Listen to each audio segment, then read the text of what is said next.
संभाला, जिसे सांभाला भी कहा जाता है, तिब्बती बौद्ध परंपरा में वर्णित एक रहस्यमय और दिव्य राज्य है। यह स्थान पूर्ण शांति, ज्ञान और आनंद का प्रतीक माना गया है। प्राचीन कथाओं के अनुसार संभाला हिमालय के पार कहीं छिपा हुआ एक पौराणिक लोक है, जहां केवल उच्च आध्यात्मिक योग्यता वाले लोग ही प्रवेश पा सकते हैं। वहां रहने वाले लोग दीर्घायु, रोग मुक्त और मृत्यु से परे माने जाते हैं। इस अद्भुत भूमि का उल्लेख हिंदू और बौद्ध ग्रंथों में सहस्त्राब्दियों से मिलता है और आधुनिक युग में भी संभाला को लेकर अनेक खोज यात्राएं, सिद्धांत और किंवदंतियां प्रचलित है। इस वीडियो में संभाला से जुड़ी विस्तृत जानकारी 4 प्रमुख भागों में प्रस्तुत है। पहला, तिब्बती परंपराओं व बौद्ध साहित्य में इसका वर्णन एवं इतिहास। संभाला की खोज में निकले प्रसिद्ध यात्री व अन्वेषक। तीसरा, संभाला से जुड़े प्रमुख पौराणिक चमत्कारिक प्रसंग। तथा चौथा, आधुनिक युग में संभाला संबंधी सिद्धांत, विवाद व रहस्य। तो आइए हम शुरू करते हैं। तिब्बती परंपरा व बौद्ध ग्रंथों में संभाला। प्राचीन ग्रंथों में उल्लेख। संभाला का सबसे प्राचीन उल्लेख हिंदू पुराण साहित्य में मिलता है। विष्णु पुराण में लिखा गया है कि कलयुग के अंत में विष्णु के अंतिम अवतार कल्कि का जन्म संभाला नामक नगरी में एक ब्राह्मण परिवार में होगा। कल्कि अवतार अधर्म का नाश कर एक नए सतयुग यानी स्वर्ण युग का सूत्रपात करेंगे। इस प्रकार हिंदू परंपरा में संभाला को कल्कि अवतार की जन्मभूमि और आगामी स्वर्ण युग की आरंभ स्थली के रूप में दर्शाया गया है। बौद्ध साहित्य में वर्णन। संभाला का सबसे विस्तृत वर्णन बौद्ध धर्म के काल चक्र तंत्र ग्रंथों में मिलता है। तिब्बती बौद्ध परंपरा में संभाला को एक दिव्य साम्राज्य बताया गया है, जहां बुद्ध के गूढ़ धर्मोपदेश सुरक्षित हैं। कथा अनुसार गौतम बुद्ध ने अपने जीवन के अंतिम वर्ष में संभाला के राजा सुचंद्र को विशेष रूप से काल चक्र तंत्र की शिक्षा दी थी। राजा सुचंद्र यह गूढ़ ज्ञान संभाला लेकर गए, जहां उनके वंशजों ने पीढ़ी दर पीढ़ी इन शिक्षाओं को संरक्षित रखा। संभाला में कुल 32 राजाओं का वंश बताया जाता है। 7वीं पीढ़ी के राजा महामानव यानी मनुजो श्रीकीर्ति ने समस्त जातियों को एकजुट कर काल की अर्थात समय चक्र के अधिपति की उपाधि धारण की। भविष्यवाणी है कि आगामी 25वें काल के राजा के समय दुनिया अधर्म और संघर्ष से ग्रसित होगी। तब संभाला के योद्धा विश्व पर आक्रमण करने वाली अधर्मी शक्तियों को पराजित करेंगे और पुनः धर्म एवं शांति की स्थापना करेंगे। इस अंतिम युद्ध के बाद एक नया स्वर्ण युग आरंभ होगा। तिब्बती बौद्ध मनुष्यों ने संभाला को एक पवित्र लोक के रूप में देखा है, जहां उच्च साधक पुनर्जन्म लेकर सीधे निर्वाण प्राप्ति के पथ पर अग्रसर होते हैं। बौद्ध ग्रंथों में इसे हिमालय से परे उत्तर दिशा में स्थित एक विशाल साम्राज्य बताया गया है, जो बर्फीले पर्वतों की अनेक श्रृंखलाओं से घिरा होने के कारण साधारण लोगों की पहुंच से बाहर है। पहली बार जानकारी कैसे मिली? यद्यपि एशियाई परंपराओं में संभाला का जिक्र प्राचीन है, पश्चिमी जगत को इसकी जानकारी औपचारिक रूप से 19वीं सदी में मिली। सन 1833 में हंगरी के विद्वान सेंडोर कोरोसी चोमा ने तिब्बती बौद्ध काल चक्र पर एक लेख लिखा, जिसमें संभाला का उल्लेख था। यह किसी यूरोपीय भाषा में संभाला का पहला विद्वतापूर्ण वर्णन था और इसी के माध्यम से यूरोप में पहली बार संभाला की कथा सुनी गई। इससे पूर्व कुछ प्रसंगों में यूरोपीय यात्रियों को इस रहस्यमय नगर के बारे में सुनने को मिला था। 1627 में पुर्तगाली मिशनरी एस्तोवाओ कैसिला ने भूटान में स्थानीय लोगों से जिम्बाला नामक एक प्रसिद्ध उत्तरी राज्य का जिक्र सुना, जिसे वे कैथे समझ बैठे थे। उनके पत्रों में जिम्बाला का उल्लेख पश्चिम में संभाला का प्रथम रिकॉर्ड माना जाता है। तिब्बती परंपरा में स्वयं संभाला की जानकारी बहुत पहले से थी, खासकर 11वीं सदी में जब काल चक्र तंत्र शिक्षाओं का प्रसार तिब्बत में हुआ। तब से संभाला की कथा तिब्बती बौद्धों के लिए आस्था और जिज्ञासा का विषय बन गई। बोन धर्म के ग्रंथों में भी संभाला सदृश एक भूमि ताजिग ओल्मो लुंगरिंग का वर्णन मिलता है, जो प्राचीन सांग सुंग सभ्यता के संदर्भ में है। कुल मिलाकर संभाला तिब्बती बौद्ध धर्म में एक पौराणिक आदर्श लोक के रूप में प्रतिष्ठित है, जिसका सांस्कृतिक और धार्मिक महत्व सदियों से निर्विवाद रहा है। संभाला की खोज में प्रसिद्ध अन्वेषक और यात्री।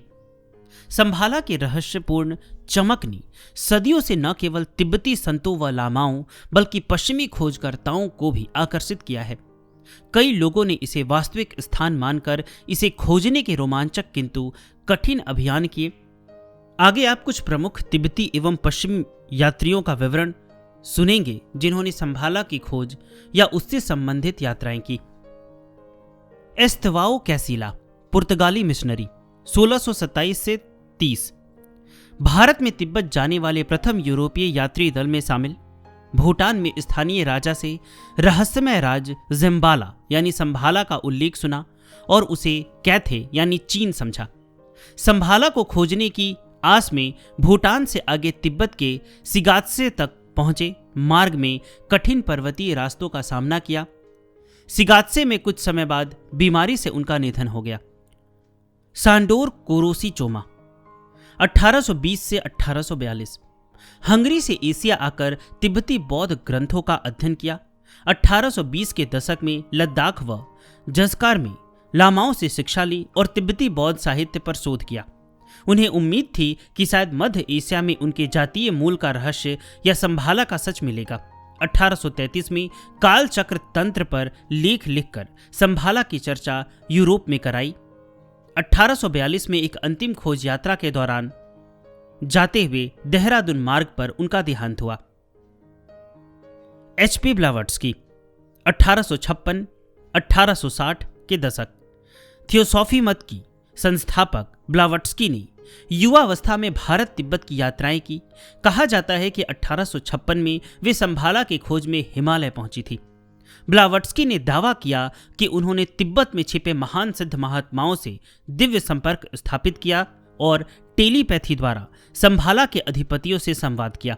बाद में उन्होंने संभाला को लेमुरिया और अटलांटिस जैसी प्राचीन मिथकीय द्वीप सभ्यताओं से जोड़ा, मानो ये सब जुड़े रहस्य हो। छठे पंचेन लामा, 1775, तिब्बत के तासी हुनपो मठ की पंचेन लामा ने भौतिक रूप से संभाला की यात्रा नहीं की, परंतु ध्यान एवं दृष्टि द्वारा इस पवित्र भूमि का अनुभव प्राप्त किया।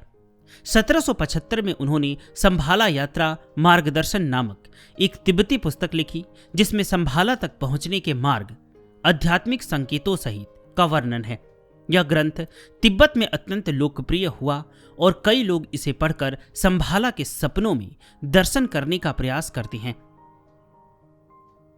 निकोलस रोएरिक, 1924, 1928, 1933 से 1935।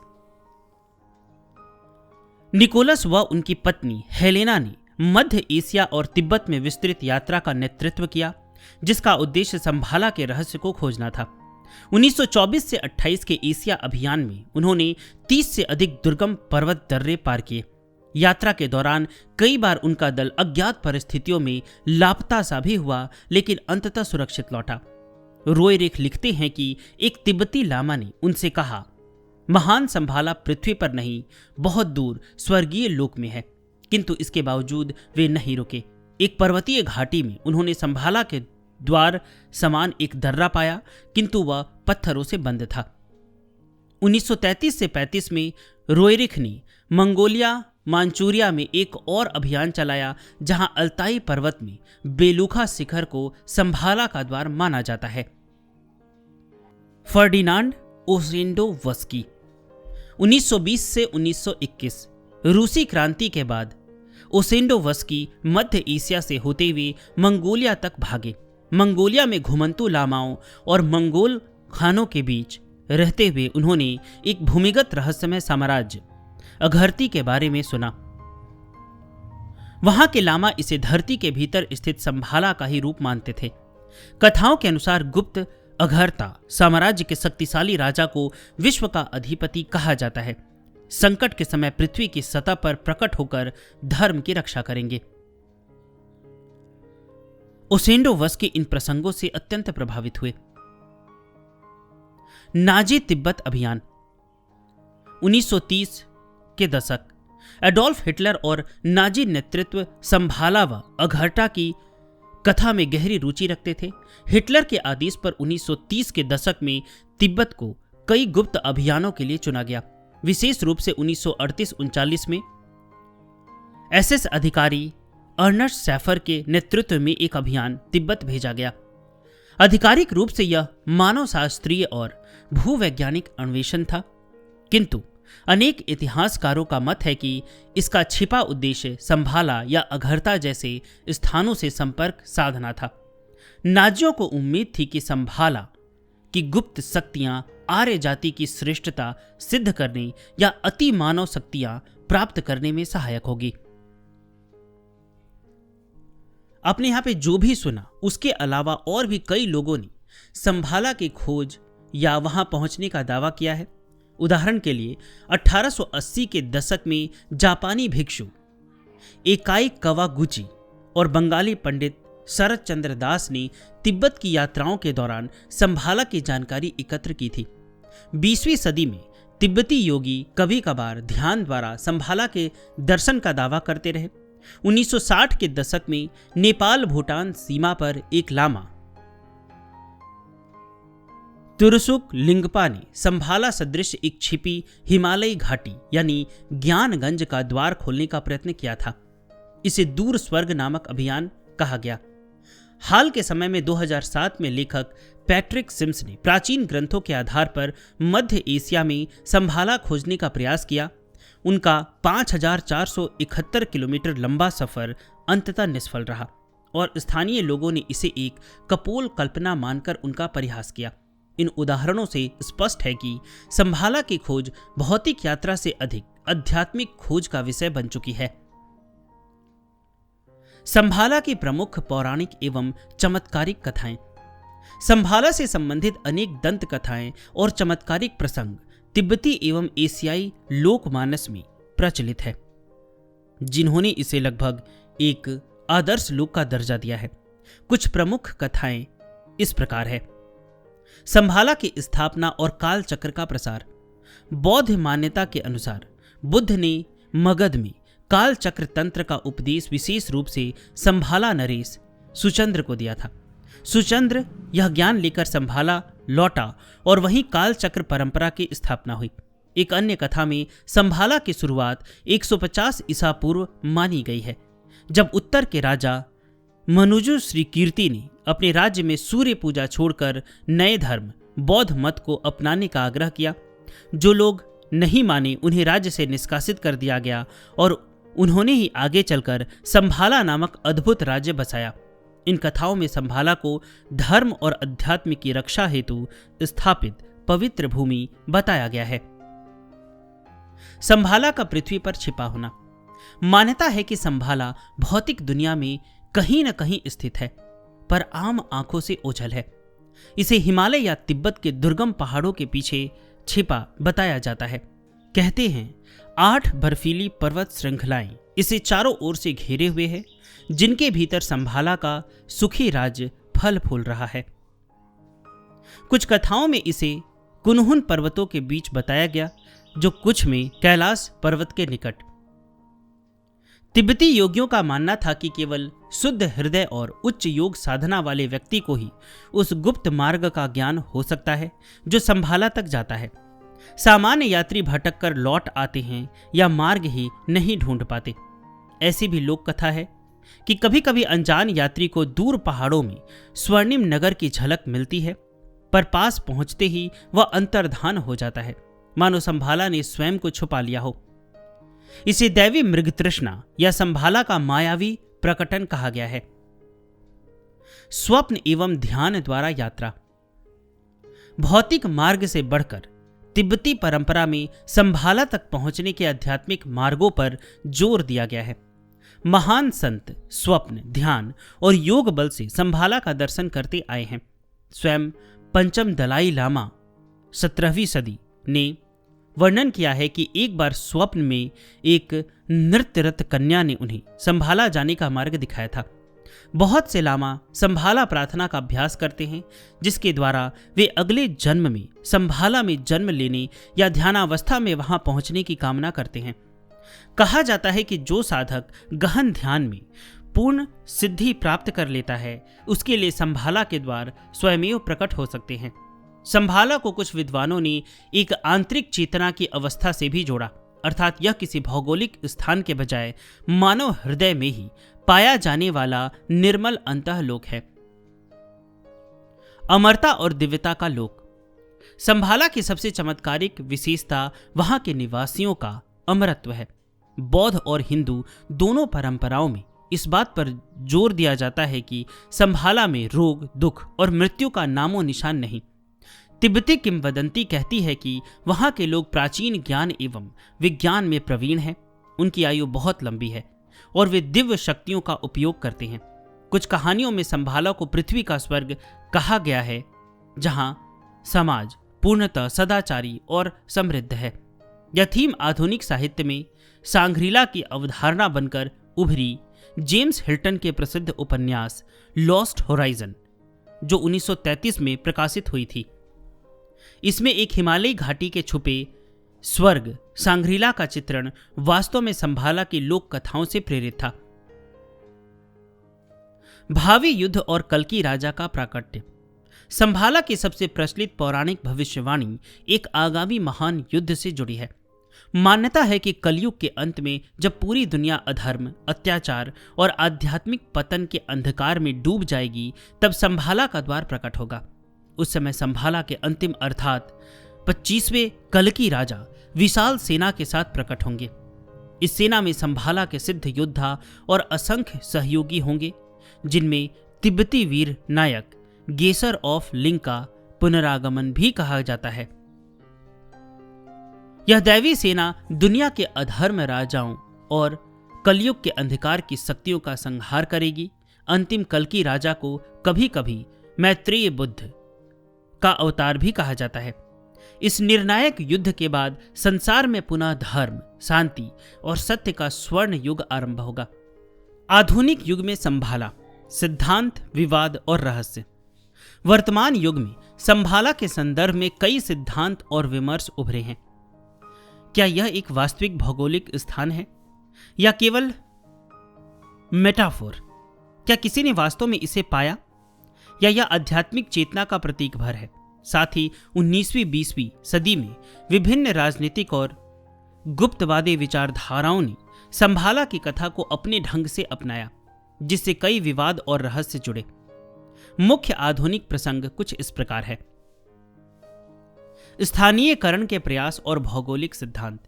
20वीं सदी में कई खोजकर्ताओं और विद्वानों ने मानचित्र पर संभाला को स्थापित करने की कोशिश की। कुछ ने इसे हिमालय में कहीं लद्दाख या भूटान के दुर्गम इलाके में माना, तो कुछ ने कैलाश पर्वत के आसपास के क्षेत्र को संभाला का संभावित स्थल बताया।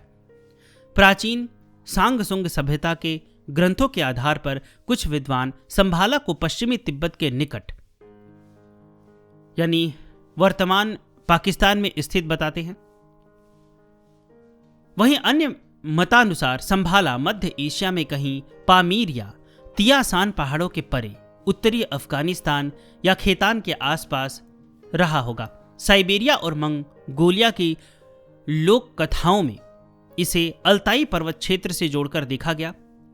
रोइरिख ने अल्ताई की बेलुखा पर्वत चोटी को संभाला जाने का द्वार बताया था।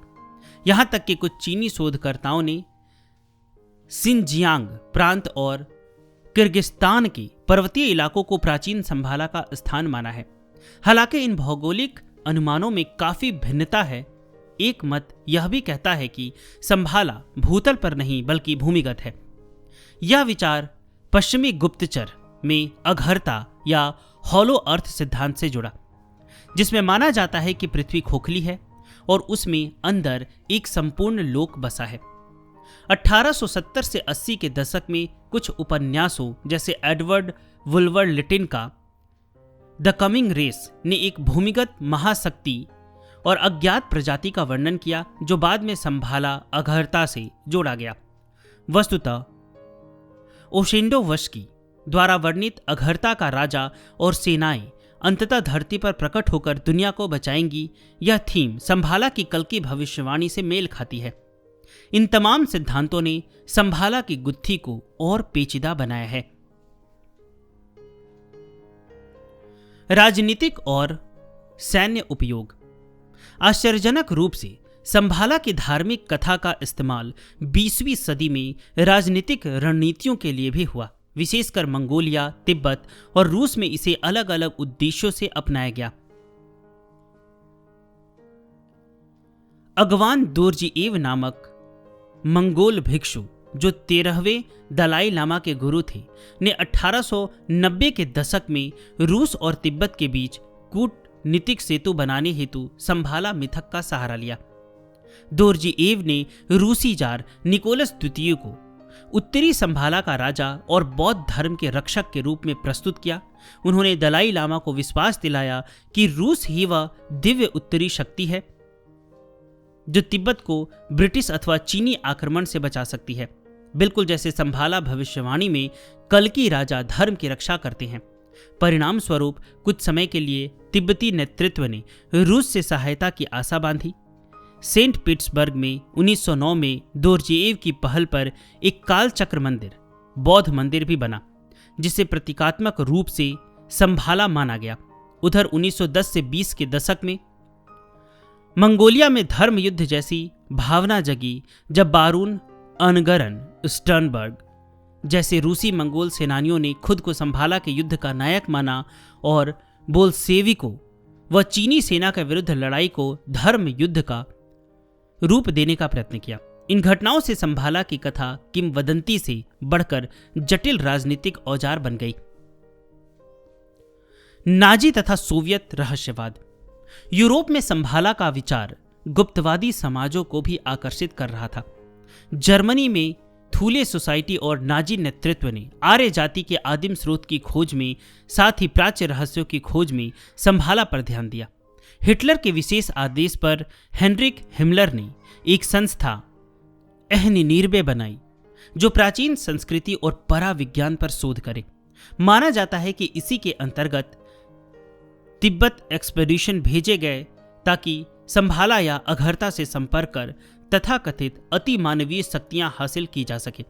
यद्यपि कोई ठोस प्रमाण नहीं मिला, नाजी अभियान आज भी रहस्य रोमांच की कहानियों का हिस्सा है।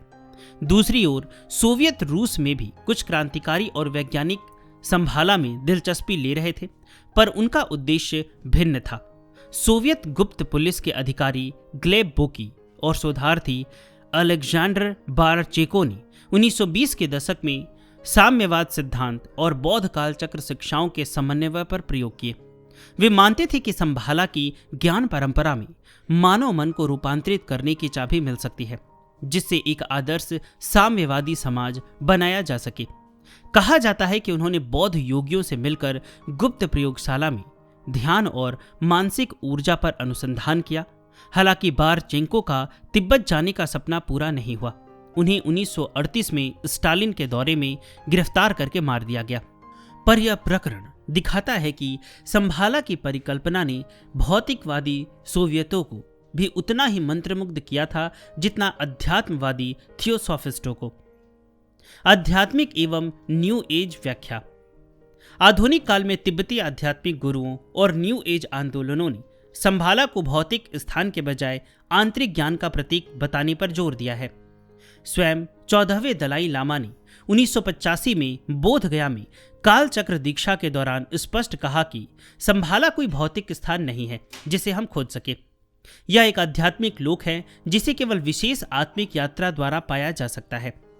दलाई लामा समेत कई धर्मगुरु यह समझाते हैं कि संभाला की कथा का उद्देश्य लोगों को आंतरिक शांति और करुणा से युक्त संभाला योद्धा बनाना है, न कि किसी छिपे हुए शहर की भूखोज। तिब्बती बौद्ध गुरु चोग्याल त्रिनपा रिनपोछे ने तो पश्चिम में संभाला प्रशिक्षण नामक ध्यान पद्धति शुरू की, जिसका आधार यही विचार था कि संभाला एक प्रबुद्ध समाज की परिकल्पना है जिसे यहीं और अभी साकार किया जा सकता है। न्यू एज सर्कल में संभाला को पृथ्वी के ऊर्जा केंद्रों में से एक माना गया। कुछ के अनुसार गोबी मरुस्थल में एक अदृश्य ऊर्जा मंडल संभाला के नाम से सक्रिय है। यह अवधारणा एलिस बेली जैसी लेखिका ने दी, जिन्होंने संभाला को भौतिक दुनिया से इतर एक ऊर्ध्वलोक पर स्थित माना।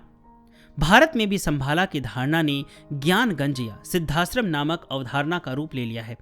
माना जाता है कि हिमालय में कहीं एक गुप्त आश्रम है जहां महान योगी एवं ऋषि सदैव अस्तित्व में है और दुनिया का मार्गदर्शन सूक्ष्म रूप से करते हैं।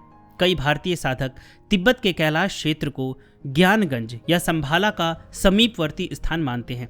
हालांकि इन दावों के पक्ष में ठोस साक्ष्य नहीं, लेकिन इनसे प्रेरित होकर कुछ आधुनिक गुरुओं ने उपन्यास और फिल्में भी बनाई। लोकप्रिय संस्कृति में छवि। संभाला का रहस्यपूर्ण आकर्षण मूवी, साहित्य और वीडियो गेम जैसे माध्यमों में भी दिखता है। संभाला से प्रेरित सांग्रीला पर कई फिल्में बनी हैं, जैसे लॉस्ट होराइजन पर आधारित 1937 की हॉलीवुड फिल्म, हाल के वीडियो गेम अनचार्टेड 2 में नायक संभाला की खोज करता है, और डॉक्टर स्ट्रेंज मार्वल फिल्म 2016 में तो कामा ताज के विफाई पासवर्ड के रूप में संभाला नाम का चोटीला प्रयोग किया गया है। इन संदर्भों ने संभाला को जनमानस में एक रोमांचक और रहस्यपूर्ण खोया शहर वाली छवि दे दी है। 2001 में चीन ने पर्यटन हेतु यूनान प्रांत के झोंगदियान शहर का नाम आधिकारिक रूप से सांग्रीला रखा। यह कदम दर्शाता है कि कैसे संभाला या सांग्रीला की मिथक को व्यावसायिक रूप से भी भुनाया गया। बहरहाल संभाला की कहानी आज भी जिज्ञासा और आकर्षण जगाती है, चाहे वह आध्यात्मिक रूप में हो या रोमांचक कल्पना के रूप में। संभाला तिब्बती बौद्ध सांस्कृतिक विरासत का एक अनूठा हिस्सा है, जो धर्म, मिथक और इतिहास के ताने बाने में बुना हुआ है। तिब्बती संतों के लिए यह अध्यात्म का अंतिम गंतव्य है, तो खोजी यात्रियों के लिए स्वप्निल रोमांच। इसकी कथाएं मानव मन में आशा और आध्यात्मिक शक्ति का संचार करती है। फिल्म या डॉक्यूमेंट्री के लिए संभाला का विषय अत्यंत समृद्ध सामग्री प्रदान करता है।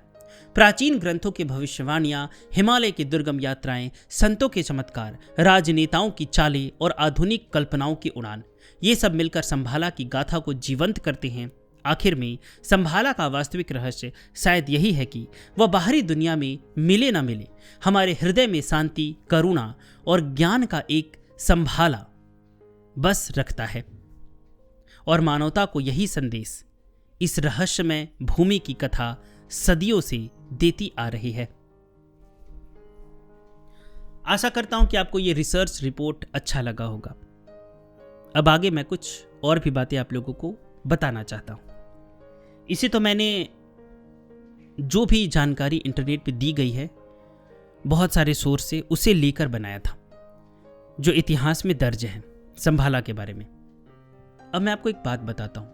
इसमें जो गोबी डेजर्ट के बारे में कहा गया है ना, जब आप राम मंगलदास महाराज जी की जीवनी सुनेंगे ना, तो वहां पे एक दृष्टांत आता है।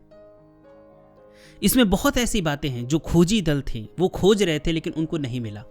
कुछ लोगों ने बताया है ना कि कैलाश के पास है, तो जब आप श्री विजय कृष्ण गोस्वामी जी की जीवनी जब पढ़ेंगे ना, तो वहां पे आपको कुछ यहाँ पे संदर्भ मिलेगा।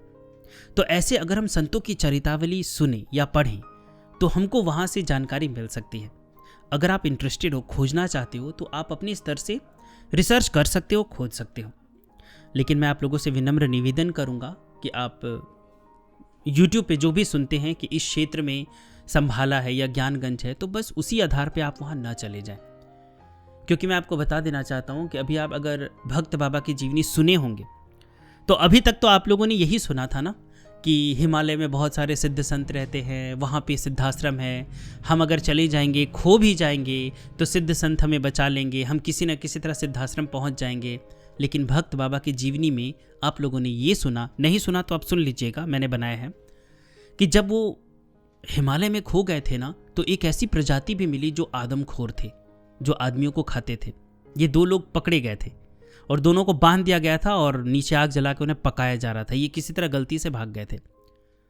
तो सिर्फ ऐसा ही नहीं है कि हिमालय जो है, जो बहुत इंटरेस्टिंग है, बहुत मज़े देने वाला है, हम जाएंगे तो कोई ना कोई संत हमें मिल ही जाएंगे। हिमालय बहुत खतरनाक भी है, बहुत खतरनाक है।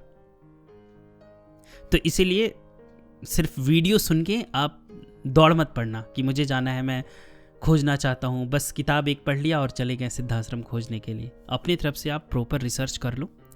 ऐसा नहीं है कि वो नहीं मिलेगा, वो बिल्कुल मिलेगा। आपने पूर्णानंद परमहंस महाराज जी की जीवनी सुनी होगी, वो भी मैंने बनाया है। 2-3 दिन पहले मैंने वो वीडियो अपलोड किया है। तो आपने उसमें सुना होगा कि उन्होंने, मतलब बहुत मुश्किल था, उनके गुरु ने कह दिया तुम्हें सिद्धाश्रम जाना है, तो वो गए, वो नेपाल गए, फिर वहाँ पे ढूंढे, वहाँ पे कुछ नहीं मिला, निराश हो गए। फिर लामा बाजार के बारे में पता चला, उसके बाद फिर वहाँ गए, फिर उसके बाद 2 संतों के बारे में पता चला कि जो सिद्धाश्रम से आए थे, तो फिर वो उनका पीछा करने लगे। फिर क्या हुआ, उन्हें बहुत कष्ट झेलना पड़ा, बहुत दुर्गम रास्ते से उन्हें जाना पड़ा, मार भी लगी। तो ये सब बातें हैं कि अगर आप खोजोगे ना तो वो आपको ज़रूर मिल जाएगा। मैं यही कहूँगा कि सबसे पहले खुद को योग्य बनाओ, सब कुछ मिल जाएगा। बस YouTube पे वीडियो सुन के कहीं जाना नहीं है, ये मेरा निजी विचार है। और आप लोगों से विनम्र निवेदन करता हूँ कि आप भी प्रॉब्लम में पड़ जाओगे, घर वालों को भी प्रॉब्लम में डालोगे।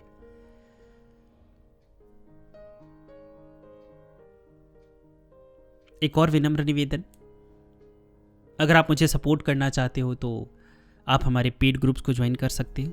वहाँ पे भी मैंने बहुत सारे ऑडियो बुक्स बनाए हैं, उसकी जानकारी आपको हमारे व्हाट्सएप पे मिल जाएगी। डिस्क्रिप्शन में मैंने लिंक दिया है, आप चाहो तो मुझे मैसेज कर सकते हो और पेड ग्रुप्स के बारे में जानकारी प्राप्त कर सकते हो।